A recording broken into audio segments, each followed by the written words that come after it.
서울을 비롯해 부산, 대구, 울산, 강원 등 전국 곳곳에서 윤 대통령 탄핵 찬반 집회가 열렸습니다. 특히 민주화의 성지인 광주도 예외가 아니었는데요. 약 100m를 사이에 두고 두 집회가 동시에 열렸습니다. 자세한 내용 최창렬 용인대 특임교수, 박상규 시사평론가와 짚어보겠습니다. 안녕하세요. 안녕하세요. 윤 대통령의 모교입니다. 서울대를 비롯해서 5.18 민주화 운동의 중심지죠. 광주에 있는 금남로에서도 탄핵 찬성 그리고 반대 집회가 열렸습니다. 주말 동안 열린 이 집회들 보셨을 것 같은데 먼저 교수님 어떻게 보셨습니까? 광주에서 사람이 엄청 모였더라고요. 탄핵 반대 집회가. 여기 뭐 광주 분들보다는 외부에서 온 사람들이 많겠습니다만. 네. 광주에서 이제 탄핵 반대 집회가 이렇게 열리는 게 참 인상적이었어요. 그랬는데 뭐 바로 옆에서는 또 민주화 성지에서는 이쪽에서 또 탄핵 찬성 집회가 열리고 이런 상황이잖아요. 네. 같은 광주 200m 떨어지고 열렸다는 건데 다행히 약간의 마찰은 있었지만 뭐 큰 충돌은 없었던 것 같은데 광주만 그런 게 아니라 천안, 대구, 부산 지금 전국에서 열리고 있습니다. 탄핵 찬반이 말이죠. 네.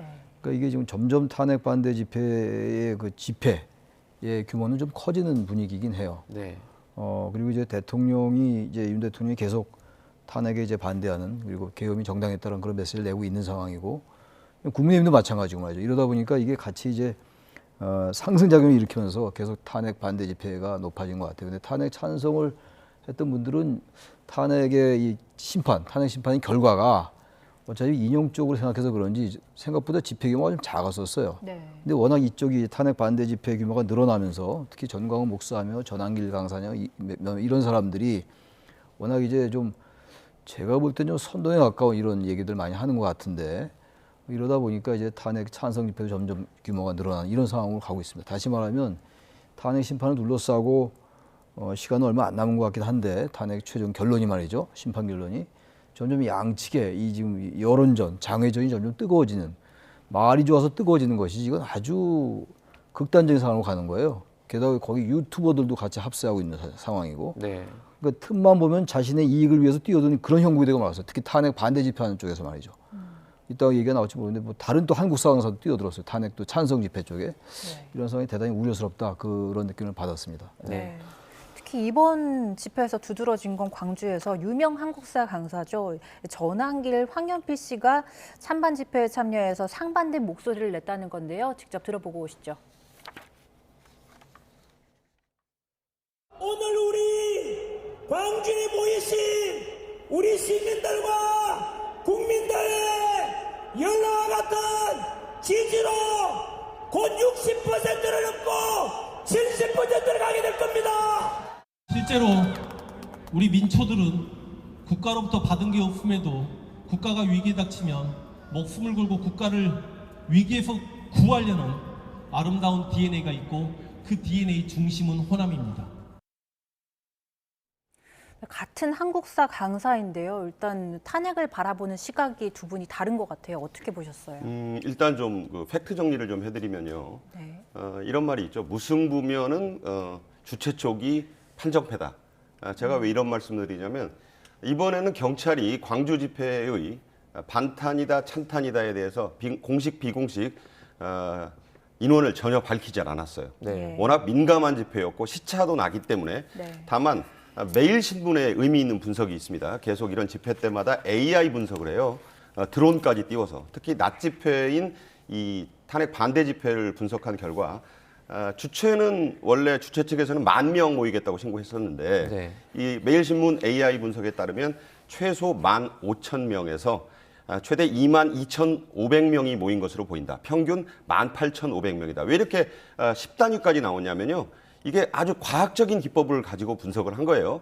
금남로가 한 5차선 정도 도로라서 300m의 이 큐빅 분석을 하고 AI로 찍어서 분석을 뭐 그림 보시면은 각자들 뭐 느끼실 거예요. 네. 드문드문해도 우리 편이 많이 모였어. 이건 뭐 각자 피셜이니까 그건 뭐 그들의 해석이고 다만 이제 민주당이 총동원령을 내렸어요. 의원들을 네. 저쪽 탄핵 반대 집회에는 조배숙 의원만 전북 익산 출신의 5선 법조인 아닙니까? 개인 자격으로 참석을 했는데 이쪽에서는 거의 총동원령이라고 할 만큼 의원들도 많이 왔고 그래서 이제 이쪽은 보통 한 2만 명이라고 집회 측이 주장을 했습니다. 뭐 주장한 대로 수용을 하면 돼요. 그러면 대략 비슷하다고 봅니다. 그러면 광주에서 민주당이 총동원령을 내리고 한 2만 명 모인 거는 뭐 이게 인용될 거라고 한다고 우리 교수님 말씀하셨는데 느슨했고 상대적으로 이 굉장히 의미 있게 본 시각들이 많았거든요. 중도 무당파는 아마 이 광주 집회를 예의주시했다고 저는 보는데 이렇게 엇비슷하면요. 이게 뭐 대절버스부터 KTX 표가 동나고 여러 가지 특이한 현상이 나타났다잖아요. 반탄 집회 참석이. 네네. 그렇게 보시면 될 것 같고 그래서 제가 앞서 말씀드린 대로 무승부면 광주 쪽에서 좀 아쉽다. 저는 판정패한 것이다 이렇게 보고요. 그건 뭐 제 생각입니다. 예. 그리고 황현필 씨는 뒤늦게 뛰어든 거예요. 이미 전한길 강사는 이번 참석까지 각종 대소규모의 집회 연설이 부산역, 동대구역을 비롯해서 거의 10번이나 했습니다. 네. 황현필 씨, 광주에서 태어나서 광주 살레시오고등학교를 졸업하고 살레시오고등학교 역사교사를 7년 정도 한 인기 유튜버예요.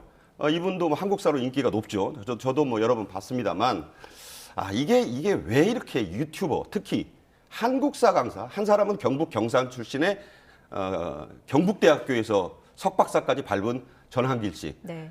광주에서 광주 살레시오고 나와서 전남대에서 또 공부한 또 황현필 씨. 이게 황현필 씨가 이제 참전을 한 거예요. 광주 집회 안 되겠다 해서 참전이란 표현에 뭐 어떻게 생각하시는 분들이 있을지 모르지만 자 이런 모양새. 자 왜 이렇게 됐냐? 정치인들이 제 역할을 못하기 때문이다. 그렇게 봅니다. 네. 두 사람 모두 이제 구독자 100만이 넘는 그런 채널을 운영을 하고 있습니다. 한마디로 인지도가 좀 높은 인물들이라는 말인데 2030 세대에게 아무래도 좀 소구력, 호소력이 높다라는 이 점이 정치권에서도 활용이 좀 되는 것 같죠? 우리나라 정치가 점점 양극화가 되다 보니까 네. 이제 정치인들이 유튜버나 유튜브에 너무 많이 의존하는 것 같아요. 네네. 저 사람들이야 이제 자신의 생각을 얘기하는 건데 생각을 얘기하더라도 보편과 상식이라는 게 있지 않겠어요. 전 전한기 씨 저분이 얘기하는 건 도저히 전 개인적으로 일도 받아들이기가 어려워요. 네. 10번의 계몽령이라니요. 그럼 지금 계몽하려고 지금 계엄했다는 얘기 아니에요? 지난번에 그 얘기가 변론기일 때 조대현 변호사가 했던 얘기예요. 헌재에서. 네네. 그리고 난 다음에 계몽령이란 말을 저 전한기 씨가 엄청 많이 사용하던데 한두 번 사용하다 말 줄 알았는데 제가 볼 때 염치가 없는 것 같아요. 세상에 계엄을 지금 아무리 자기 주장을 펴는 것도 좋겠습니다만 표현의 자유라고 하니까 네. 계몽령이다. 저게 뭐 저 사람이 인기 강사였기 때문에 저 한 번도 안 봤습니다만 앞으로도 안 볼 거지만 저런 사람들이 나와서 저렇게 저는 혼탁하게 만든다 여론을. 이게 선동하는 거예요 말하자면. 어떻게 계엄이 계몽이에요. 탄핵이 반대되건 찬성이 되건 그 만약에 탄핵이 기각이 되더라도 말이죠. 이건 헌법과 법률이 위반됐으나 대통령을 파면할 정도 아니다라고 했을 정도일 거예요 아마. 저번 기각될 것 같지도 않은데 제가 알 수는 없습니다만. 근데 이걸 계몽령이라고 계속 얘기하고 다니는 거 아니겠어요? 유튜브라는 걸 이용해가지고 말이죠. 자신의 신분을 이용해서 제가 볼 때는 약간 사익을 취한다는 측면도 있다고 저는 생각해요. 이제는 왜냐하면 이 학원가에서 유튜버를 통해서 먹고 사는 사람들인데 네. 이게 나와서 그야말로 여기에 참전함으로써 자신의 주가 올리고 좀 그러려는 의도가 전혀 없지 않다고 저는 개인적으로 생각해요. 대단히 이거는 이게 정상적인 상황이 아니에요. 네. 한국사 강의하는 사람들이 한국사 강의하지 나와서 뭐 이렇게 정치에 참여합니까? 정치에 참여하지 말란 법은 없다 하더라도 말이죠. 저렇게 나와서 국민들을 군중으로 자꾸 변화시키는 겁니다. 국민이 군중으로 변하는 건 하루아침이에요. 단순간이에요. 군중은 이성이 없는 집단이거든요. 자꾸 저렇게 몰고 가는 거예요. 그 정치인들도 저 사람들 말고 극단적인 유튜버에 거기 나가서 그 얘기하는 거 아니에요? 자신들 지지층 끌어들이려고 말이죠. 우리나라 정치가 정상이 안 되다 보니까 유튜버 그리고 개인 유튜버 극단적인 편향된 유튜버 좌우 마찬가지입니다. 그게 점점 극성을 부린다. 이게 정상으로 돼야지 이런 유튜버들이 진압된다. 저는 그렇게 생각합니다. 네. 네, 이런 가운데 여야 의원들도 각 지역 찬반 집회에 참석해서 목소리를 보탰는데요. 듣고 오시죠. 윤석열의 진입 쿠데타를 옹호하고 탄핵을 반대하는 요사스를 말하는 새친혀로부터 이제는 민주주의를 지키기 위해서 민주당이 윤석열 대통령 당선 이후 한 번이라도 대통령을 인정했습니까, 여러분?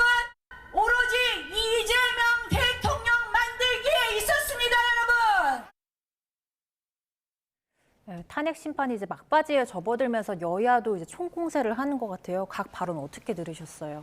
제가 양측의 연설을 다 한번 이게 듣지는 못했고 그 내용을 쭉 봤어요. 네. 우리 속담에 이런 말이 있죠. 겁을 먹으면 커진다 목소리가 어떤 동물에 비유한 건데 제가 볼 때 지금 양부남 의원 요사스럽다, 새치혀다. 좀 뒤에 또 얘기가 나오겠습니다만 이재명 대표 독살 뭐 이런 표현들이 등장하고 있거든요. 표현들이 너무 막 피가 뚝뚝 떨어지고 좀 이게 좀 날카롭고 거칠어요.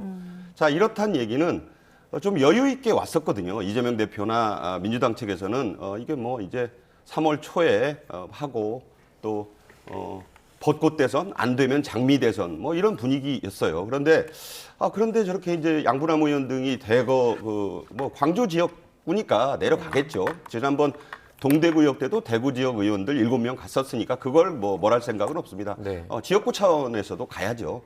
그런데 표현들이 너무 좀 일반 국민들 특히 중도나 무당층이 이 집회를 주시하거든요. 어차피 양쪽의 결집은 우나 좌나 지금 다 돼 있어요. 그게 더 단단해지고 있는 양상이라는 것은 여론조사에서도 나타나고 있죠. 네. 자, 중도 무당층이 보고 있는데 사실 뭐가 됐든 그 앞으로의 여론도 그렇고 뭐 이른바 조기 대선이 만약에 성사가 된다 해도 결국은 그 중도 무당파 미국식으로 말하면 스윙 보터들이 결정하잖아요. 그런데 너무 표현들이 지금 날이 서 있고 좀 거칠어지고 있다는 것은 이게 날짜가 가면 갈수록 더 이렇게 좀 느긋해져야 되는데 안 그러고 있잖아요. 저는 뒤집어서 말하면 민주당 또 이재명 대표의 위기감이 반증돼서 나타나고 있는 현상이다 이렇게 봅니다. 네. 이런 가운데 각 당 지도부의 입씨름도 한창입니다. 그러니까 이재명 민주당 대표는 윤석열 대통령의 파시즘을 침묵을 하고 있다라며 뭐 개변이다 이렇게 비판의 목소리를 좀 높이고 있는 것 같아요. 양측이 이제 탄핵 집회, 탄핵 그 심판에 결론이 나올 날이 가까워올수록 좀 심해질 거예요. 네. 점점 이제 장외 여론전도 뜨거워지고 있고 지금 설명한 것처럼 말도 거칠어지고 있어요. 지금 뭐 나경원 의원은 뭐 이런 얘기도 했어요. 좌파 사법 카르텔의 정수 중에 정수다 이런 말도 하고 뭐 양측 똑같아요. 네. 또 이재명 대표도 말이죠. 윤석열 파시즘이라는 단어도 쓰고 말이죠. 네. 양측이 이제 날이 쓰고 있는데 빨리 이제 탄핵 심판이 끝나야 될 것 같아요. 이거를 뭐 일각에서는 180일 얘기도 하는 사람이 있는데 180일 이내에 하면 되는 거니까 글쎄 이런 상황을 그래 180일까지 가겠다는 생각인지 뭐 그럴 가능성은 거의 없습니다만 그래서 여야가 지금 아무튼 탄핵 찬반으로 완전히 나눠졌는데 글쎄요 이 상황이 현실이기 때문에 마냥 부정할 수 없잖아요. 저 광주에 모인 저 많은 탄핵 반대 집회 사람들 그리고 광주뿐만이 아니에요. 서울도 마찬가지고. 저는 개인적으로 꽤 놀래고 있어요 지금. 생각들이 이렇게 다른 거구나. 나와는 이렇게 다른 거구나라고 느끼고 있는 거고. 그러나 분명히 저분들도 생각이 있는 거니까 존중해야 되지 않겠어요. 존중을 해야 되긴 됩니다만 계엄을 계몽령이라고 얘기하고 탄핵을 오죽하면 그 비상계엄을 했느냐라고 얘기하니까 글쎄 그걸 아무리 설명한들 또 그분들은 또 저 같은 사람들한테 저 최창렬한테 아무리 설명해도 저 사람은 안 믿겠다 이렇게 생각할 거 아니겠어요. 근데 이게 보니까 넘을 수 없는 강이 형성이 돼 있어요. 그걸 우리 양극화라고 얘기하는 것이고 정치의 극단화라고 우리가 보통 표현하고 있는 거 아니겠습니까? 네. 근데 저는 우리나라의 민주주의를 믿습니다. 비상계엄이 선포되고 나서 바로 2시간 만에 해제가 됐잖아요. 그게 민주주의 복원력이에요. 흔히 하는 말처럼. 그러나 지금 아직은 이 상황이 양극단이 저렇게 대체하고 있습니다만 3월 중순에는 끝난다는 게 일반적인 전망들 아니겠어요? 탄핵 기각이건 인용이건 말이죠. 그러면 정상으로 돌아와야 되고 극단 세력들도 생업으로 돌아가야죠. 그리고 아까 우리 박상현 평론가님 말씀하신 것처럼 중도층이 보고 있어요. 대선은 결국은 중도가 결정할 겁니다. 네. 근데 중도층에서는 탄핵 반대보다 탄핵 찬성이 압도적으로 높은 걸로 제가 알고 있어요. 그러니까 민주당 국민의힘도 말이죠. 어차피 대선 치러야 될 거 아니겠어요? 조기 대선 할지 안 할지 모르지만 너무 멀리 가지 않았으면 좋겠다는 얘기예요. 가다가 만약 인용이 되고 나면 어떻게 할 거죠? 계속 탄핵은 반대하고 계엄은 정당했다고 얘기할 건가요? 돌려와야 될 거 어떻게 돌리죠? 배가 저렇게 큰데. 그래서 저는 국민의힘이 너무 많이 나가고 있는 것 같아요. 양측이라고 저는 양비론으로 얘기하기에는 이럴 땐 국민의힘에 대한 비판이 더 많아야 된다고 생각해요. 계엄이 저게 여러 증인들의 말이 다르다 하더라도 지금 전 국민의힘이나 변호인 측에서 얘기하는 거, 윤 대통령 측 대리인들이 얘기하는 거 보면 저 뭐 개인적인 제 생각입니다만 참으로 논리적이지 않다. 참으로 합리적이지 않고 참으로 이성적이지 않다라고 생각하고 국민의힘도 자신들의 생각을 주장하는 건 좋은데 너무 멀리 나가지 말았으면 좋겠어요. 그래야 돌아올 길이 있을 거 아니겠어요. 네. 이런 가운데 그 여당 쪽에서 권영세 국민의힘 비대위원장은 이재명 대표의 공직선거법 재판 지연되고 있다 이렇게 주장하거든요. 윤 대통령의 탄핵 심판에 비해서 너무 느리게 진행된다는 건데 어떻게 보세요? 여러분도 보시잖아요. 뭐 그야말로 피파가 듣도 보도 못한 침대 축구가 지금 계속되고 있다. 이재명 대표의 경우에 이렇게 말씀드릴게요. 원래 오늘이 2월 16일인데 이재명 대표 선거법 2심 조희대 대법원장이 말한 633 원칙에 따르면 어제 선고가 나왔어야 됩니다. 왜 633 원칙을 말해놓고 아무리 권고적인데 이번에는 권고적 아니라고 조희대 대법원장 그랬거든요. 네. 좀 지켜라 달라. 근데 대법원장 얘기가 저렇게 나오는데도 판사들은 마냥이에요. 내가 말씀드렸잖아요. 어제 끝났어야 된다고. 그런데 누구도 민주당 측 그 누구도 어제가 이재명 대표의 선거법 2심 선고가 내려졌어야 될 날이라는 데 대해서는 한마디도 하지 않아요. 말이 됩니까 이게? 아니, 법을 왜 안 지켜요? 법대로 해야 될 거 아니에요. 제가 이 말씀 분명히 드리고 네. 이미 하루 지났다. 네. 그런데 이재명 대표 선거법 2심에 대해서도 이게 지금 아까 말씀 들어보면 이제 3월 말이나 나야 된다는 거 아니에요. 근데 3월 말에도 안 하려고 하는 움직임이 곳곳에서 나타나고 있어요. 네. 이 두 가지 예만 들게요. 이재명 대표가 다른 재판, 5개 재판에 지금 나가고 있지 않습니까? 갔을 때 판사에게 오후에 국회 본회의 가야 된다고 하니까 그럼 가셔야죠 했어요. 1분 출석했습니다. 1분. 왜 이 1분을 말씀드리냐. 자, 윤석열 대통령 측에서 이번에 헌재 변론에서 3분만 더 말하게 해달라고 했어요. 네. 그랬더니 안 된다고 했어요. 운영배 소장 대행이. 그래서 그럼 1분 반만이라도 더 하자 그랬어요. 그것도 안 된다고 했어요. 자, 이거를 국민들이 다 보고 계시잖아요. 이렇게 하면 그게 무슨 3월 초에 끝난다, 3월 중순에 끝난다 하는데 저는 그렇게 안 된다고 봐요. 왜냐하면 일단 20일 날 그 윤석열 대통령에 대한 형사상의 재판이 첫 기일이잖아요. 네. 어떻게 그러면 그 두 재판이 겹치는 날 또 헌재를 나가겠습니까? 그렇게 무리하게 졸속으로 하면 안 돼요. 근데 지금까지도 문영배 소장 대행 다른 건 제깍제깍 얘기해 주거든요. 이거 지금 오늘 일요일인데 오후 접어들 곧 오후인데 아무 얘기 않잖아요. 그러면 그런 것을 미뤄줘야 돼요. 그리고 변론도 한두 번 더 해야 된다고 저는 봅니다. 왜 그러느냐? 그 과거에 이 이토 히로부미를 사살한 안중근 의사를 일본 재판부가 1시간 반이나 얘기를 하게 해줬어요. 그래서 결국 하다 안이사 1시간 30분을 위승 감옥 법정에서 열변을 토했습니다. 그런데 이제 더 하실 말은 없어요? 하고 일본인 재판관이 말하니까 이제는 내가 할 말이 없다. 그래서 종결을 했습니다. 그래서 일제 재판관보다 못하다는 말이 현직 검사장 입에서 나온 거예요. 왜 이렇게 서두릅니까? 서두를 이유가 없는 중차대한 재판이에요.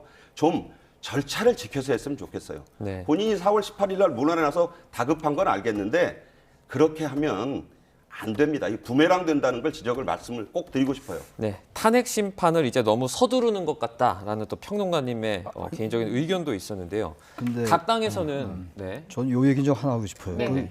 뭐 춘천지검장이라는 사람이 이 얘기를 한 걸로 알고 있는데 이런 적절치 못해요. 현직 검사장이 감히 어디다 대고 안중근에 비교를 합니까? 나는 이걸 보면서 말이죠. 이토 히로부미 재판에 안중근 열사가 그 최우진수라는 걸 여기다 비유하는 이 비유 자체가 기본적으로 맞질 않아요. 게다가 현직인데. 네. 저 이거 강력하게 비판하고 싶고. 예.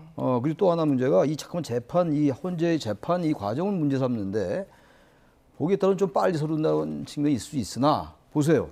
박근혜 전 대통령의 경우는 91일 걸렸어요. 만약 3월 중순에 이거 만약에 종국 심판이 끝나면 말이죠. 딱 90일이에요. 뭐가 늦는다는 겁니까? 빠르다는 겁니까? 또 하나 문제가 이런 이유가 있어요. 윤 대통령이 검찰 수석에 그 2번 소환에 불응했죠. 공수처 소환 3번 불응했어요. 5번 불응하고 그러다 보니까 체포영장이 발부되고 집행됐어요. 그 과정이 얼마나 길었습니까? 왜 이런 거 생각 안 해요? 뭐가 도대체 문제가 있다는 건데 1분 하고 그건 평의가 결정했다고 보여줬잖아요. 문대행이. 네네. 이거 자꾸만 이토 히로부미 끝까지 최우진수의 이 말은 전혀 동의할 수가 없어요. 제가. 네. 이 말은. 그리고 또 하나가 지금 양측이 다 지금 그 날짜 가지고 그러는데 이재명 재판도 빨리 해야 돼요. 네. 2월 10일 그건 100% 맞는 말씀이 박성민 평론가 말씀이. 네. 어제 원래 끝나는 거 아니었어요. 근데 그동안 또 무슨 뭐 서류 안 받고 그랬던 거 아닙니까? 이러니까 이재명 대표가 부친을 받는 거예요. 제가 주장하는 게 그겁니다. 양측이 다 속내는 다 빤히 알아요, 우리가. 민주당의 속내 빤한 거고 예. 국민의힘 속내도 빤해요. 이제 빤하다는 표현을 쓰는데 그럼 법과 원칙대로 하라 이거예요. 시비가 안 걸리게. 근데 왜 안 하잖아요. 너 헌재는 재판 잘 잘한다고 보는데 법원이 이재명 대표 재판에 늦추면 안 되죠. 그러니까 자꾸 이 보수 쪽에서 더욱더 반발을 하는 거예요. 네. 사법부와 헌재가 정말 정확하게 해야 돼요, 이럴 때는. 네. 탄핵 심판 그리고 뭐 재판 관련된 속도와 관련한 이견들이 좀 여전한 가운데 각 당에서는 이제 집회에 참석하는 것이 개별적인 선택이다 이러면서 선을 그었지만 아무래도 장외 여론전에 좀 치중한다 이런 지적도 나오고 있거든요. 지금의 어떤 광장 정치 어떻게 봐야 될까요? 지금 뭐 말이 그러니까 공식적으로는 그렇게 자제를 하지만 네. 또 뒤로는 독려하는 정황이 곳곳에서 나타나고 있어요. 그러니까 국민의힘에서도 80여 명의 원외 당협위원장들이 시가를 행진하는 서울 서부지방법원에서 헌재까지 도보로 갑니다. 네. 아시겠지만 마포경찰서 앞에서부터 종로까지 가는 거잖아요. 이거 짧지 않아요. 그런데 이제 현역 의원들이 참석하고 또 공수처 앞에서도 시위를 하고 국민의힘도 지금 나름 총력전으로 대응을 하고 있는 것이고 이러다 보니까 민주당도 이거 마냥 그냥 느긋하게 있어서는 큰일 나겠다 해서 아까 말씀드린 대로 이른바 총동원 그 공식적으로 총동원이란 말을 안 쓰죠. 그러나 다 나타납니다. 요새 인터넷 세상이라 다 들여다보고 있기 때문에 총동원령이 곳곳에 뿌려지고 있어요. 그런 것은 뭐냐? 이제 약간 사생결단의 올인의 분위기는 분명히 나타나고 있다. 네. 당연한 거라고 봐요. 다만 어떤 것도 예단해서는 안 된다고 제가 분명히 말씀을 드립니다. 마은혁 재판관의 헌재 입성은 지금 민주당 입장에서는 계륵이라는 표현이 나와요.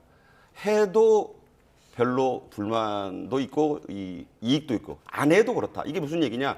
마은혁 재판관을 끌어들이면 절대 숫자, 이 절대 반지 같은 숫자 6에 가는 데는 유리한데요. 리셋을 해야 돼요. 변론 갱신 절차를 밟아야 돼요. 네. 이게 리셋. 게임해 보시면 알잖아요. 점수 한 10,000점 땄는데 리셋하면 어떻게 됩니까? 다시 0으로 돌아가서 처음부터 다시 해야 되잖아요. 마은혁을 받아들이자니 안 받아들이자니 고민이 지금 싹트고 있다. 이게 웃픈 현실이에요. 네. 이런 현상까지 감안해 보면 그야말로 이제 모두 걸기를 지금 하고 있다 이렇게 봅니다. 제 개인적으로는요. 아까 우리 최 교수님께서 국민의힘이 너무 멀리 나가면 안 된다 그랬는데 국민의힘도 생각이 없진 않을 거예요. 그러니까 겉에서 보기엔 근데 어떻게 하겠어요? 현직 당원이고 1호 당원이라고 했던 윤 대통령을 여기서 그러면 이른바 버리고 갑니까? 그건 또 안 되잖아요. 정치하는 사람들의 고민은 있다고 봐요.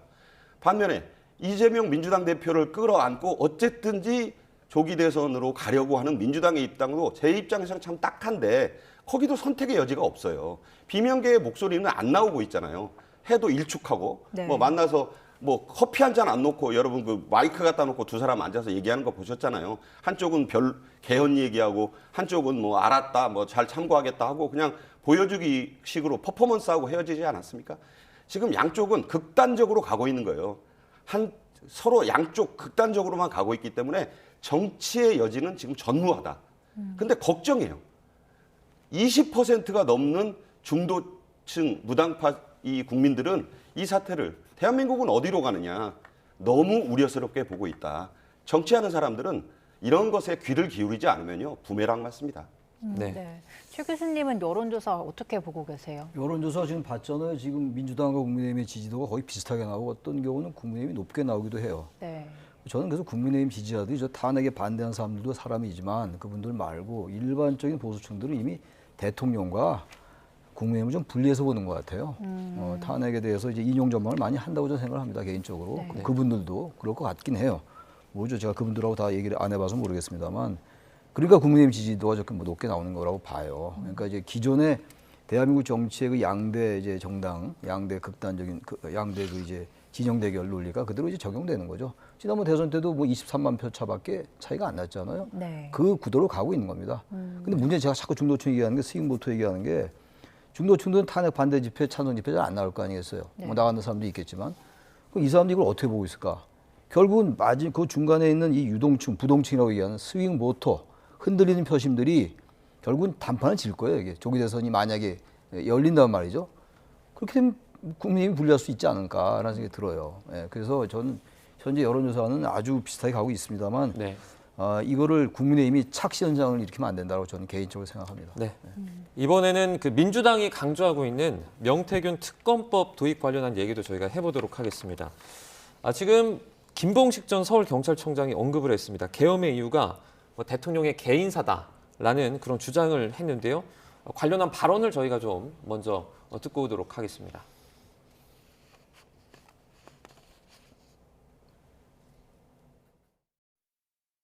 왜 도대체 이런 비상계엄을 선포했는지 궁금해합니다. 비록 개인적인 가정사라고 얘기했지만 지금 이 자리에서 말해줄 수 없나요? 특검이라든지 이런 부분하고는 전혀 관련이 없는 부분들입니다. 관련은 없지. 지극히 개인적인 대통령님 지극히 개인적인 부분이라고 저는 그 당시 느낌을 받았습니다. 네, 이제 개인적인 부분이라면 명태균 게이트를 비롯한 김건희 여사 관련한 문제인지 이걸 확인하자는 건데요. 뭐 명태균 씨 측도 환영한다 이렇게 밝혔는데 어떻게 보고 계세요? 민주당 입장에서는 일석오조의 카드다 이렇게 봅니다. 이 특검법이요. 네. 명태균 특검법이. 왜냐하면 명태균 특검법이 노리는 바는 자명해요. 일단 윤석열 대통령과 김건희 여사는 뭐 법적인 또 헌재 심판 절차에 들어갔지만 이게 이제 민주당이 그토록 바라는 대선 국면이 펼쳐지면 네. 이 명태균 특검법에서 윤 대통령과 김 여사를 계속 특검이 만약 성사되면 브리핑을 해가지고 이걸 공격할 수 있는 호재 중에 호재거든요. 네네. 근데 더 큰 대여가 있어요. 명태균 특검법이라는 그물을 이렇게 당겨보면 그 안에서 대여 2마리하고 중어 1마리가 나옵니다. 그게 누구냐? 오세훈이라는 그 고기가 있고 홍준표라는 고기가 있어요. 네. 이런 훌륭한 그 먹잇감? 민주당에서 그렇게 생각할 것 같아요. 예. 왜냐하면 두 유력 여권의 대선 주자 여론조사에서 1, 2위 나오는 사람들 아닙니까? 이분들을 공격할 수가 있다는 거죠. 그리고 중호가 누구냐? 이준석 대표까지 들어있어요. 네. 그러니까 이준석 대표는 어쨌든 민주당 이재명 대표 측에서 볼 때는 우리 편은 아니에요. 탄핵 정국에서 윤석열 대통령에게 불만이 있고 화가 나서 찬성했지만 조기 대선 국면이 펼쳐지면 결코 우리 편이 될 수 없다고 보는 사람이 이준석 의원 아니겠습니까? 네. 이준석 의원까지 잡을 수 있다. 일석오조도 이런 일석오조가 없죠. 그러나 분명히 말씀드리는 건요. 이 특검법은 민주당이 그토록 간절히 원해도 부결될 것이 98% 이상이다 이렇게 봅니다. 네. 네. 다만 민주당 측에서 명태균 특검법 처리 시점을 이달 말로 조정을 했는데요. 당초 목표보다 좀 늦은 겁니다.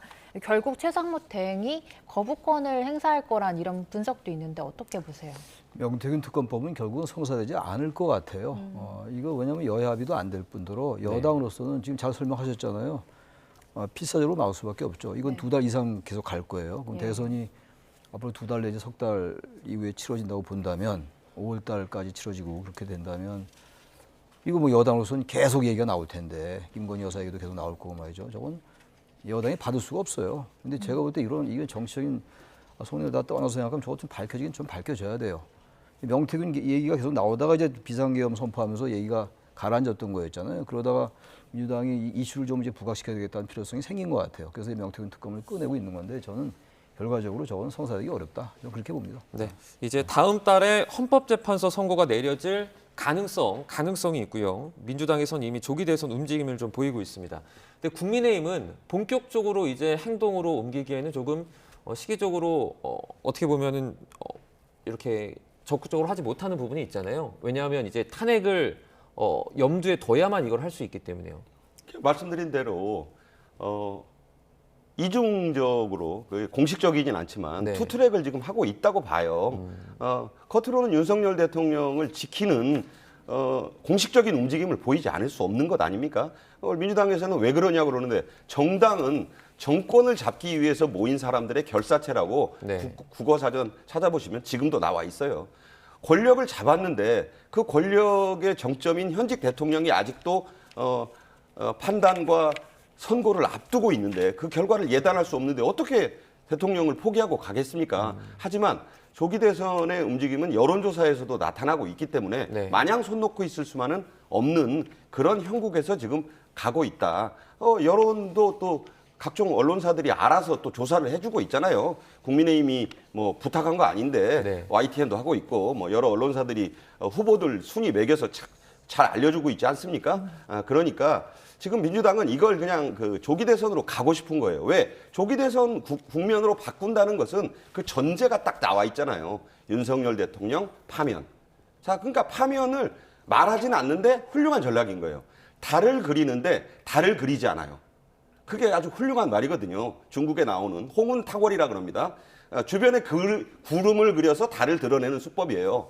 기법입니다. 저는 그런 비유를 쓰고 또 하나, 자, 이게 헌법재판소는요 3월 중순 말씀하시는데 제가 볼 때는 3월 중순은 쉽지 않다. 3월 말까지 갈 겁니다. 왜냐하면 윤 대통령 측이 중대결심 얘기하는데 그거 뭐 법적으로 안 된다잖아요. 네. 변호사 본인이기 때문에 안 되고 사인이 아니기 때문에 안 되고 그리고 문영배 소장 대행이 이걸 허락할 리가 없어요. 그런데도 중대결심이라고 하는 부분은 여론의 그 지지층을 더 결속시킬 가능성이 있고 이게 상당히 뉴스가 될 수 있기 때문에 압박용이 됩니다. 대리인단 총사태 말씀하시는 거죠? 그렇죠. 그러니까 네. 그게 어떤 것이 됐든지 우리나라 정치인들이 중대결심 얘기하면 네. 그래도 좀 국면에 도움이 됐었어요. 그러니까 네. 그걸 도움이 되게 하려는 것이죠. 다만 그러면 문영배 소장 대행이 이걸 또 안 받고 넘어가면 지금 문영배 소장 대행은요 당일날도 마은혁 재판관 후보자의 임명을 당일날도 미룬 바가 있고 네. 한덕수 대행 거는 3일 만에 번복한 바가 있어요. 번복한 전례가 있는 분이잖아요. 그러니까 또 번복할 수밖에 없어요. 왜? 이게 여론의 민감한 부분들이 건드려지면서 그렇게 된 거예요. 다 말씀드릴 수는 없지만 문형배 소장 대행의 고등학교 때의 그 문제도 지금 마포경찰서에 고발이 돼 있잖아요. 이런 것들이 다 복합적으로 부담이 됩니다. 그러니까 본인 입장에서 자꾸 3월 중순, 3월 초 이런 거 자꾸 얘기 흘릴 필요 없어요. 그냥 법대로 하면 제가 보기에는 이재명 대표와 윤 대통령의 이 그 선거 일정은요 3월 말 거기서 며칠 상관일 것이다. 그렇게 봅니다. 네. 네. 알겠습니다. 오늘은 여기까지 듣도록 하겠습니다. 최창렬 용인대 특임 교수, 박상규 시사평론가와 함께했습니다. 고맙습니다. 네, 맞습니다. 고맙습니다.